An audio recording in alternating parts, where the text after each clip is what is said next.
विद्यार्थ्यांचं आंदोलन सुरू होतं. अखेर धर्मेंद्र प्रधानांना राजीनामा द्यावा लागलेला आहे. त्यांनी राजीनामा दिला आहे. काय तुमची प्रतिक्रिया आहे? एक पॉझिटिव्ह भूमिका ज्याला म्हणता येईल ती माननीय पंतप्रधान नरेंद्र मोदी यांनी घेतलेली आहे.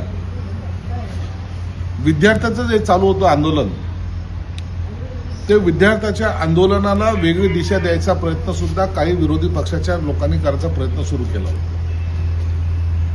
म्हणून गेल्या 3 दिवसामधल्या ज्या घडामोडी जर तुम्ही पाहिल्या तर सरकार एक एक पाऊल पॉझिटिव्हली पुढे टाकायचा प्रयत्न करत होतं. वांगचूचं उपोषण सोडलं, त्याच्यानंतर यानंतर जे काय पेपर फुटीचा प्रकार जर घडला, जो कोणी आरोपी असेल त्याला 10 कोटीचा दंड आणि 10 वर्ष सजा, हे जे काही निर्णय घ्यायला सुरुवात केली होती सरकारने, त्यावेळेलाच ही गोष्ट मनोमन आज सर्वांना जाणवत होती की हे आंदोलन भरकटू नये कुठे.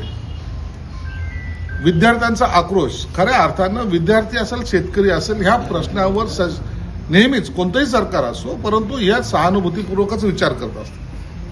म्हणून त्यांची मागणी आज धर्मेंद्र प्रधानांचा राजीनामा घेऊन त्यांनी ती पूर्ण केलेली आहे. ज्या आणखीन 2-3 मागण्या आहेत ज्याच्यामध्ये विद्यार्थ्यावर गुन्हे दाखल करणे किंवा विद्यार्थ्यांच्या जे काही इतर मृत्यू पावलेले आहेत, जे दुर्दैवी मृत्यू झालेले आहेत, त्यांना मदत देणे, ह्या गोष्टीला सुद्धा सरकार पॉझिटिव्ह विचार करेल असं माझं मत आहे. या आंदोलनाचा खऱ्या अर्थानं युवा शक्तींनी केलेला उठाव ज्याला म्हणता येईल तो होता. इतर आता विरोधी पक्षांनी त्याच्यात बडबड करून मग आम्ही असं केलं, आम्ही तसं केलं, हे तुमचं कुणाचंही यश नाहीये, ते विद्यार्थ्याच्या आंदोलनाचं यश आहे. पेपर फुटणे, त्याच्यामुळे अनेकाचं आयुष्य उद्ध्वस्त होणे, हे प्रकार कधीही कोणत्याही व्यक्तीला किंवा विद्यार्थ्यांना, कोणत्याही सरकारला हे पसंत नसतात.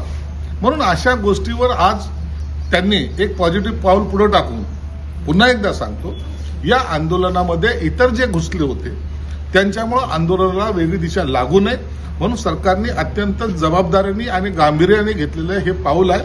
आणि खरं तर याचं आता आम्ही स्वागत करतो. परंतु विद्यार्थ्यांनाही विनंती राहील की सरकारने तुमच्या मागण्या ह्या सकारात्मक घेतलेल्या आहेत. आता कुठेही आंदोलन किंवा आणखी काही त्याच्यामुळून काही उद्रेक होईल असं कोणतंही कृत्य करू नका. तुम्हाला ह्यापासून काही लोक जाणून बुजून चक्रव्यूहात अडकवण्याचा प्रयत्न करतात. आता उद्या हे जे 2 ठाकरे बावांनी आंदोलन पुकारलंय ते करावं का की काय करावं? आता त्यांनी आंदोलन करायचं काय कारण आहे?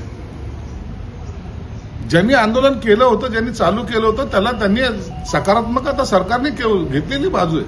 मला वाटतं उद्याच्या आंदोलनाला काही अर्थ राहणार नाही, म्हणून ते कदाचित आंदोलन ते मागे घेतील. केलं तर अखेर लोकशाही आहे. लोकशाहीमध्ये त्यांनी काय करावं हा त्यांचा अधिकार आहे. म्हणून आम्ही त्याच्यावर जास्त प्रतिक्रिया देणार नाही. परंतु हे आंदोलन आता सरकारने आपल्या पद्धतीने हँडल केलेलं आहे. ठीक आहे.